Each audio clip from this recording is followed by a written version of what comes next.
So what do you suggest to the new buyers who are coming in or new sellers who are coming in? Like, how do they start their advertising strategy? Yeah.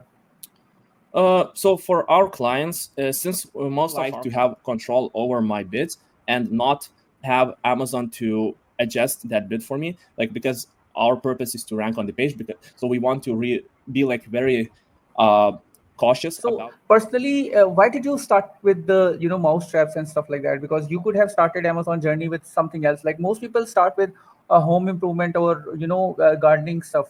So I think it's dependent on each brand goals as well. Like I said, if you're scaling, don't use day parting. But if you have like a good data set and gradually, you it started getting impressions. It started giving me results. So I started pushing it up, and in the end, it was like 3 ROAS. But the real problem I saw was last year's Prime Day. What happened was I put like it was at right 3 ROAS. uh, on like helium 10, you know, that like Yeah, class yeah, product research method where you go you like apply certain filters yeah. to find the product, right? So that's how I came across that product and I decided to launch a lot. But you can do like uh, you can go right and set a guardrail for a ROAS, right? And we tried that. So you know, when you go to a campaign and you can set like a target.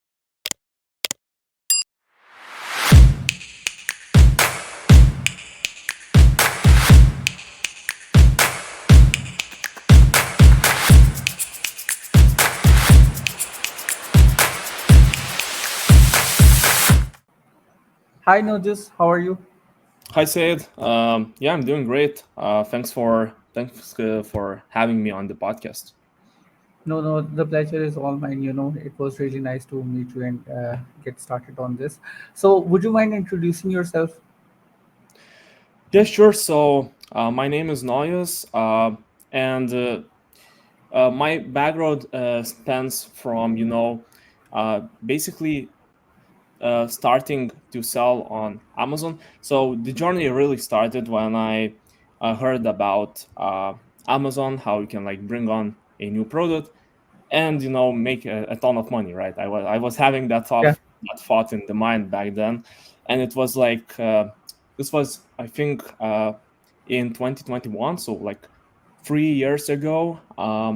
I launched my own product on Amazon in the pest and traps category, and we like that wasn't a successful venture, that to be clear, and I'll just explain in the second why that wasn't successful. So I bring on the product to the market, right, on Amazon, and I did not do a proper check, legal check. And what Okay. happened is we ran into an IP violation, like intellectual property violation, when we started selling on Amazon. And this was soon after like I launched the product. Everything is all going great. We are like rolling in the sales. The PPC advertising is working in our favor. We're making sales. Uh, the reviews are like trickling in. And then one day I wake up like, and at the middle of the day, I received a notification like from Amazon that our listing was suspended due to trademark infringement. So Oh, yeah, so we basically so what happened is that we unknowingly infringed on a trademark of another company by using a word that actually describes the product. oh, Uh, so people were searching the product. It was generating a lot of search volume, and because we wanted to rank on that keyword, we used that in our listing copy. And Amazon noticed, and obviously the company that owned the trademark, they noticed that we are using the trademark, so they you know filed a dispute with their attorney, send it, and yeah, then like our listing got suspended. So I lost like 5 grand, and this was actually this was when I was still going to a graduate school. yeah. So I started like business very early on. But yeah, that venture wasn't successful. I failed. Then what I decided to do? since I loved like tinkering with the data, running PPC advertising, and just trying to figure out what works on Amazon when it comes to advertising, right? Pushing those products with the advertising. I actually formed an agency in my own country in Lithuania because that's where I'm based in. And yeah, now we have like we help clients, Amazon brands. Most of them are food brands, but we work with like brands in different categories. We help them scale on Amazon and grow revenue, increase sales, and reduce the ad costs. So yeah. Nice, nice. That's pretty good. But I do have one question from you, and that is, being in the food category is more dangerous because it's always under FDA and stuff like that. So how do you Yeah, handle it? The PPC is easier, but it's very hard to handle, FDA approvals and stuff like that because anyone can say, the product wasn't good, and then you have problems. for sure. And now like we work with one client that is constantly having issues with their listing. It's like back. It's like it gets down and then back up, and we can't basically change a lot of we can't like modify the copy a lot because Yeah. then we like are at the risk of being like suspended or listing getting suspended.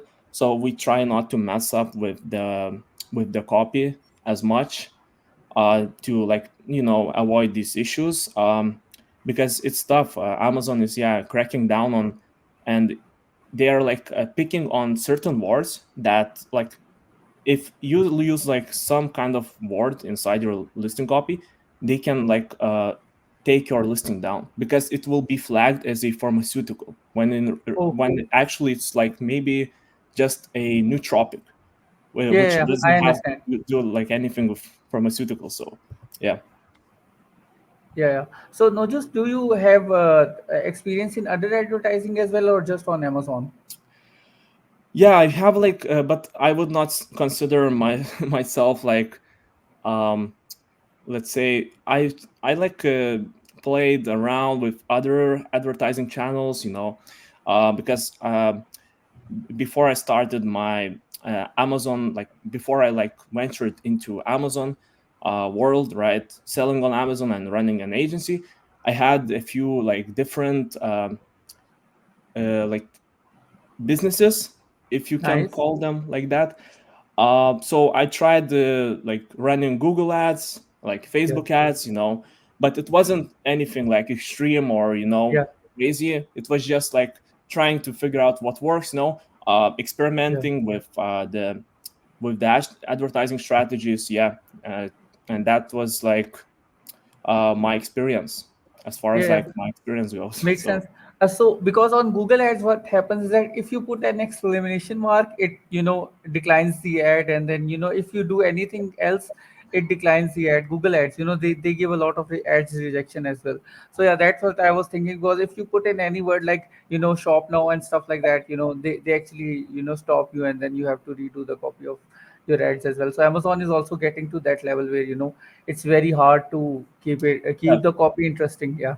yeah, like you can't put in the or add an exclamation mark or write your copy in all Yeah. like cap letters. Yeah, yeah, the That's capital one. Yeah, yeah.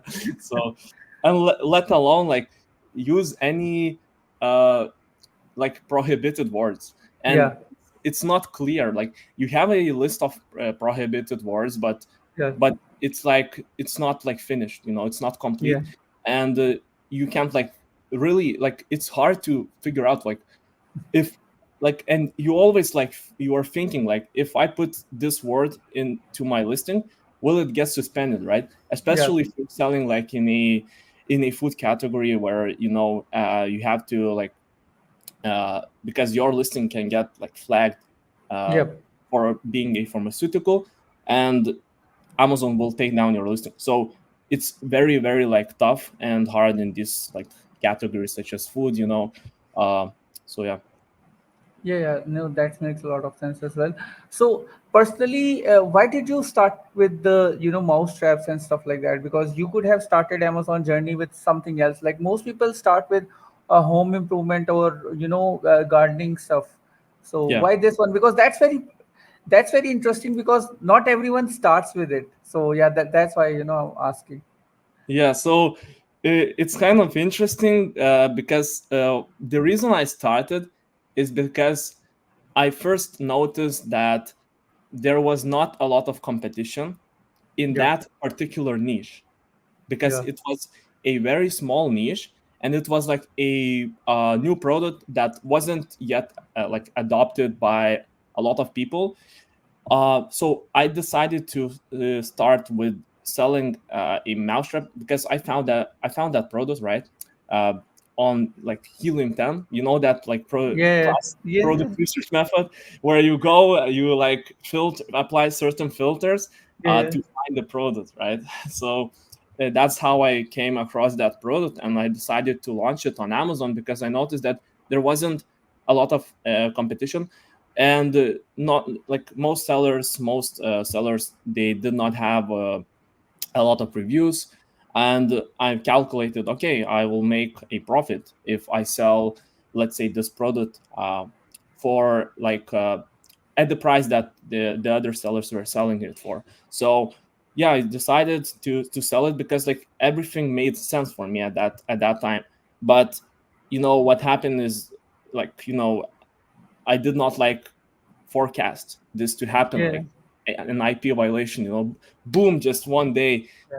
your listing is shut. And yeah, and it's interesting because actually what happened in the end is that we fought back the case with the lawyer, that I found on on Upwork. It's a funny Okay, story. nice, So we fought back that case, that legal case, and we won it because nice. yeah. But the problem was is that um when your listing gets suspended, there's like the inventory that is laying at the warehouse. Yeah, It's not yeah, attached to any active SKU. So once it's actually not connected to any SKU, like for 180 days, if it stays at the warehouse for yeah, longer than that, Amazon will basically what they'll do is create a removal order. yeah, So yeah, and this is what happened for us. We basically uh, we couldn't get the listing back up within those 180 days, and Amazon just like wiped out all the inventory from the warehouse. So yeah. yeah. So one thing happened with my friend is that he started with the individual seller account. He didn't know the difference between business account and individual account. So he started in UK marketplace and he started getting like hundreds of orders. And Okay. as soon as he hit a certain mark, they deactivated his account. They were like, it's a business and you are selling it on your personal account. So they deactivated it, Yeah. and then he spent 2 or 3 months figuring it out. And what happened meanwhile was that the supplier that he was getting the stuff from, COVID came, and he stopped supplying that particular SKU for him. So he had to stop the Amazon altogether. And then yeah, so he also lost a lot of money as well. But yeah, this happens a lot of time, when especially when you are starting out, a lot of things happen Yeah, like this. like Yeah, because you lack the experience needed to like uh you know run a successful business. And Amazon is getting more competitive and competitive, like as time goes on. Back in like 2017 or a few years ago, you could just launch a random launch a random product on Amazon and yeah, just get away with black hat tactics. You could like yeah, uh, you know like you could basically, what you could do at the time is hack these reviews by using like rebates and uh, product giveaways, all of this like fancy stuff. But yeah, now it's not allowed, right? And Amazon yeah, will quickly find out that you are not playing by the rules if you try to like use some of these black hat tactics. So you got to yeah. be careful. You got to be careful. And the competition is fierce as well. So the CPCs are rising. The costs of advertising are uh, Yep. going up. So it's harder, yeah, to succeed on Amazon. So what do you suggest to the new buyers who are coming in or new sellers who are coming in? Like, how do they start their advertising strategy? Yeah. So for our clients, since most of our clients they are selling on Amazon already, like, and they have a baseline revenue, right? Mhm. Because their products are kind of matured and established on the platform, so it's easier to grow these products because you can work off of the data that has been like collected already. But Yeah. for new sellers, it depends on the risk tolerance, I think, and how aggressive you want to go with the advertising. But what I would usually do is, set up multiple exact match type campaigns. I would have like a limited number of keywords within a campaign. So I like to keep it up to like 5 keywords per campaign. Uh, and I would have like I would advertise only one SKU uh, in the same campaign, like in one campaign. Uh, and then I would have like only one ad group, right, with exact match type keywords. Uh, and then I would just find highly relevant keywords that exactly describe that precisely describe what my product is. And you can, when you like, and you can find these keywords, right? There are a lot of keyword research methods that you can use. Yeah. You can like utilize first party data, so Amazon data, data that basically directly comes from Amazon. They have like a search query performance, Yeah. um, so you can utilize that, or you can go and find these keywords by using some of these third party tools such as Helium 10, Jungle Scout, or any other tool that has like keyword Yeah. research in place for you. So yeah, and I would find these keywords. I would launch multiple exact match campaigns, and then I would also like turn on the basic. I would launch the auto campaign as well, just to start farming and harvesting new keywords, because Amazon, the consumer behavior is always changing. So Yeah. auto campaigns are actually great for discovering new keywords, because when you are doing keyword research on like Helium 10, or just through Amazon, you will not catch up to these trends. And when you are running like auto campaigns, you can like catch up to these emerging trends Yeah. that are not like popping or being like pulled into these other like third party tools, right? So I think that's like the benefit of running auto campaigns, is just discovering new keywords, um, and catching up to new search terms that Yeah. people are searching up on Amazon. So yeah. Yeah, that's pretty great. But sometimes what I have seen is you put in, you harvest a new keyword and then you put in a exact match and it doesn't convert. But in auto campaign, it's still giving you results. So yeah, I've seen that a lot. Yeah, sometimes when you let's say harvest a search term that performs very well at low ACOS in an auto campaign, it Yeah, doesn't perform that well when you put it in an exact manual campaign, right? yeah, So what I would like suggest you to do in that case is basically when you are harvesting these keywords, instead of like looking at search terms that received only one order, try to filter that down to like at least 2 orders or more, because some search terms can like sneak into the report, right? yeah, And maybe because you just got like one order, this might be a fluke, right? This might be yeah, just a random occurrence. So to really have like a good a good like idea on if it's worth like putting that search term in a manual campaign, I would look at only search terms that like got at least 2 orders or even 3. So you can now like filter down to search terms that like have a high like likelihood of converting when you like throw them in a manual campaign. Yeah, that makes a lot of sense as well. But what I have noticed is that sometimes bidding strategy also has some things to do with it. Which bidding strategy do you usually use?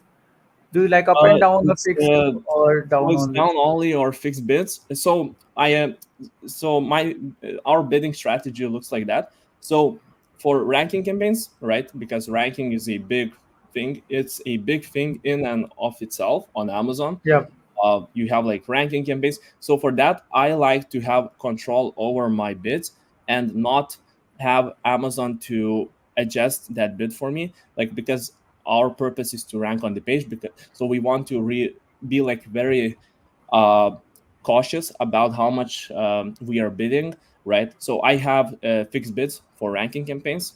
For exact for exact match type campaigns where like you have maybe 5 keywords or 10 keywords per campaign that are not like focused on the ranking like necessarily.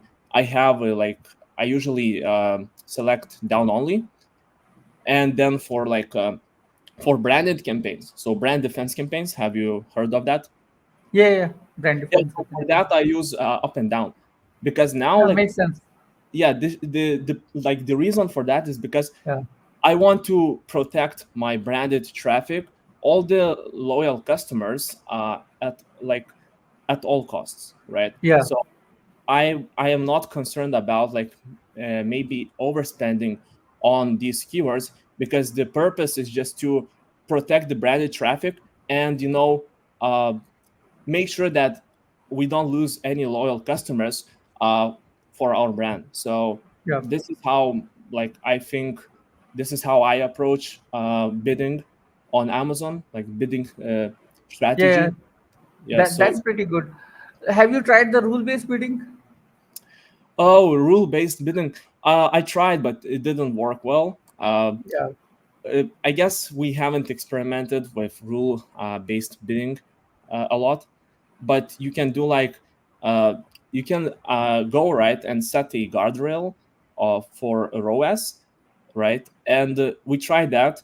So when you go to a campaign and you can set like a target a yeah, ROAS goal, right? yeah, So we tried that, but we couldn't like get impressions, because yeah, maybe the objective was unrealistic, uh, or we set the target for ROAS, but it did not reach that goal for us. So yeah, tried with a one campaign that quite it didn't work well for us. yeah. So we just don't use rule based bidding. So when I started at 1.5 ROAS, and then gradually it started getting impressions, it started, giving me results. So I started, pushing it up, and in the end, it was like 3 ROAS. But the real problem I saw was last year's Prime Day. What happened was I put like it was at 3 ROAS, and what happened was in the first 7 hours of Prime Day, it has already spent $500 and there was no sale. Oh shit, that was, I think that was just a really bad moment. Like Yeah. and you did not make any sales, or No, no sales, no sales. So oh, and I turned it off. I turned it to, down only, and then I monitored it myself, and the rest of Prime Day went good. But yeah, that first 5 hours were very bad. So yeah. yeah, so that's why I Wow. Yeah. So I think one instance where we used rule-based bidding, and it actually uh, justified, like uh, we could justify running that bidding strategy, was for brand defense campaigns. So we had the rule-based bidding uh, turned on, right, for that campaign, and we actually reached a good ROAS goal. Like it was, I think, 10x, so like 10% ACOS. nice. If you like translate it into ACOS, but it was a branded campaign, so that Yeah, makes a difference, because like obviously you will convert on your branded search terms, because uh, the customer is already searching for your brand and they are expecting to buy your product, so that worked pretty well for us, but we could like achieve the same results by using like a regular up and down bidding Yeah, strategy. So there wasn't really any benefit of switching to any other bidding strategy because down only or like up and down worked the same. So yeah, yeah, we just stick to the like up and down bidding strategy, and yep, yeah. makes sense. So do you use day parting? Have you tried it? The day parting they have started it, but yeah, Yeah, departing. It's an interesting concept, and we tried that for one brand, uh, and it worked pretty well, I'll say. But if you are scaling right on Amazon, I would not use the departing because now we are focusing on just profitability, on optimizing our Amazon PPC campaigns, uh, instead like rather than scaling. So when you are yeah, scaling and you want to just gather the data, maybe collect the data so you can then optimize your advertising campaigns, I would not rely on day parting. Maybe you can like turn this on and implement day parting once you have statistical significance, data like statistical yeah, yeah. significance. But up Makes until then, sense. I would just stay away from the parting because you don't have a lot of data. Um, Yeah, and if you don't have a lot of data, you're just like shooting in the dark. Like these are just clueless bets, right? That you are making. But so until you don't have like a lot of data, and obviously that depends on your category, on your niche, I would yeah, not use day parting, but it's a good strategy, right? And then for ranking campaigns, just don't turn on like don't put any day parting rules because for yeah, ranking campaigns we are focused on sales volume, on yeah, driving the sales velocity at a like high conversion rate. yeah. Because yeah, go ahead. So what I was thinking was that since you work most in the food category, day parting won't work as well because if I want to order something in food, for example, if I want to order a drink, for example, any energy drink, I can have that thought at 1 a.m. as well, right? Yeah. Sometimes. so so if I don't see it at night, like I'm like Yeah, yeah, like I get your point. So maybe you can like you add the product to a cart, but maybe like you are just uh oh, should I buy yeah, this product or not? And then at night you're so hungry and you go ahead and like buy the product. But I think it's applicable to all categories, not just yeah, foods, right? And the attribution, it's interesting because the attribution is not accurate, we all know, with Amazon yeah, advertising. uh, Obviously we have the Amazon marketing cloud, AMC, that helps us tackle that issue of attribution and not like sales not being directly like accurately reflected on the ad yeah, console, so we can tackle the issue with the AMC. uh, but I think, yeah, just because the attribution is off, uh, it's very tricky with day parting as well. So if you have like a huge data set, go ahead, try out the day parting. You can turn off the campaigns at certain hours of the day or at a particular day of the week, just to see if you'll generate more profit. But I think it's dependent on each brand goals as well. Like I said, if you're scaling, don't use day parting. But if you have like a good data set and you are focused on optimizing, just driving as much profit as possible for that brand, uh, then you can go ahead and experiment with day parting. So yep, makes a lot of sense. Yeah. So now I do have two personal questions. One is, if now you have to start a brand, like now in 2024 or in 2025, which category or which product would you go for? Um, hmm. So I like to go after products that I'm passionate about Nice, because I am involved in fitness, and I like to try new food. So I would either start in fitness, like in sports, nice, or in the food category. And nice, in nice, the food nice. category, I would have to like raise a lot of capital. I would have to spend a lot Yeah, of money to get it, like, to achieve the desired outcome, and that is to make a profit, because it's competitive, and the CPCs are very high for yep. this in this category for a lot of different keywords. So yeah, but it would be either like fitness or food, because that's just what I feel passionate about, and yeah, I like to go after my passions. So Yeah, makes sense. So for fitness, I understand you can, source it from China as well. But I think for food category, you have to have it where you are selling. For example, if you have in UK, you should be, producing it in UK. Am I right or am I wrong? yeah, you need to have a domestic supplier. So Yeah, that is uh, the caveat here, because you have like you hold a lot of liability if you decide to source the products from China or yeah, overseas. But I think who works with product sourcing directly could uh, could actually provide a more clear, like a better answer yeah, to yeah, this yeah, question, yeah, I because understand.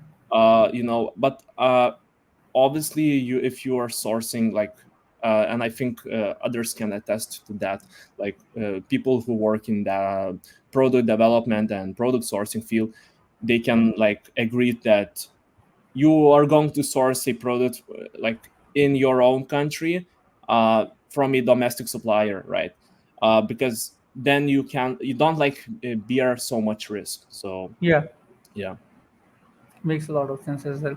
And now my question is, if you have to start a brand in a European region, for example, near your home and stuff like that, uh, what would it be like in your domestic area?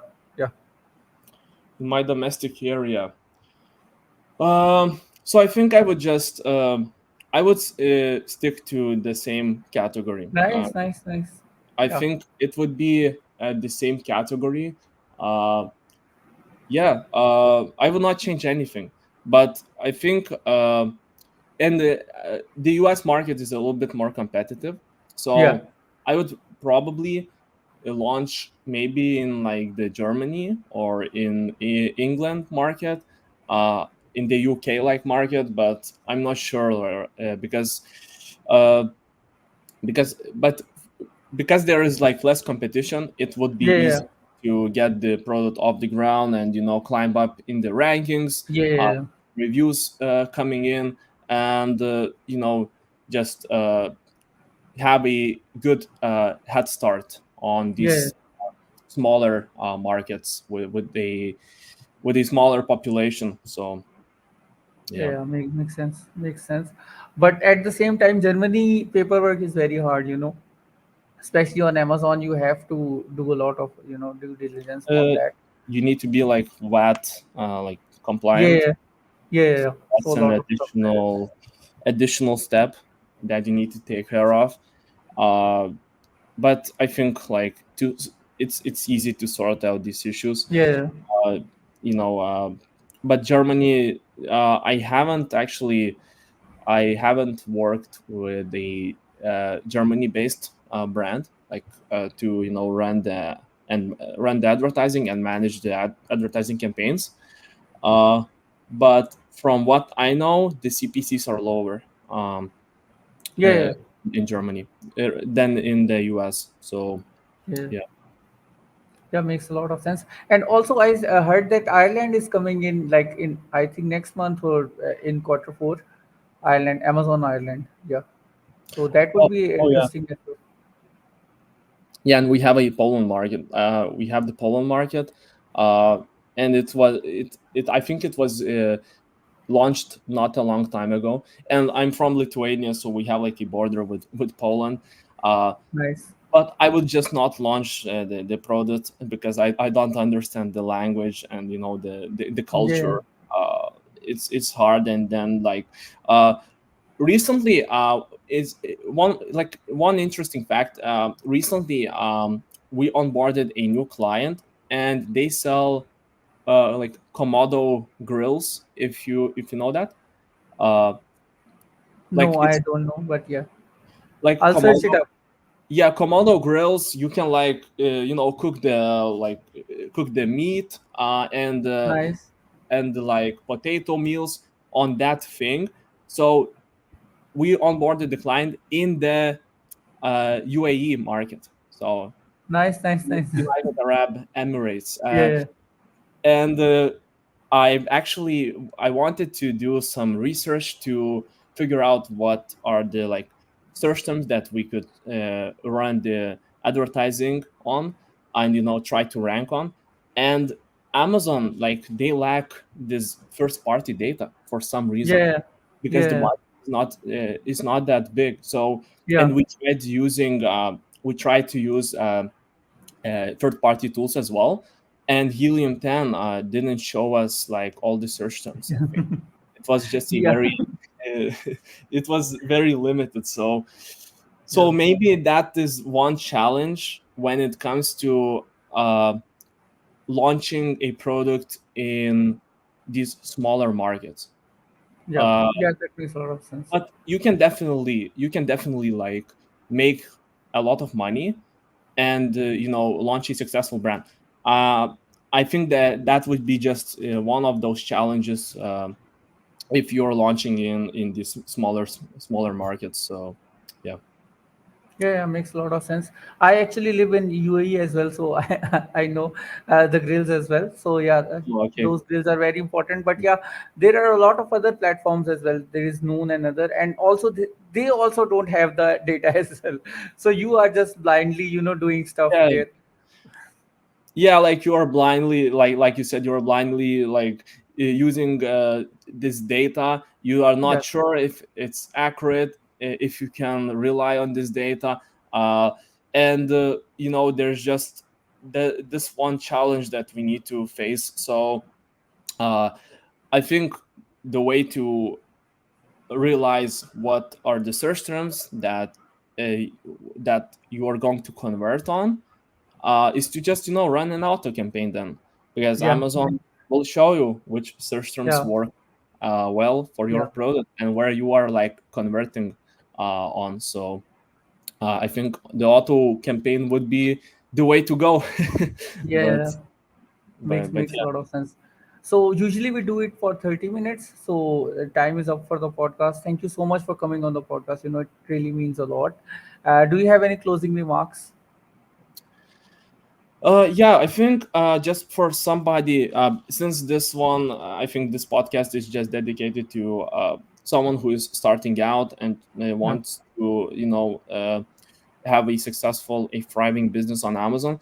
You know, I would say product innovation is the key yeah, to winning on Amazon. So make sure that you actually solve a real problem or a pain point that customers are actually addressing in hmm, competitors' products, because you want to bring a better product to the market for sure. So you got to figure out how you can improve the product from a design aspect or from a functional aspect, or maybe you can offer more value for the same price. So I think so what works well, I know, on Amazon is when you combine uh, let's say two products into one together, and yeah, you like create a bundle of like different products. So you can have like the main product, and then you can add the accessory or some kind of perk, right, to that main onto that main product. So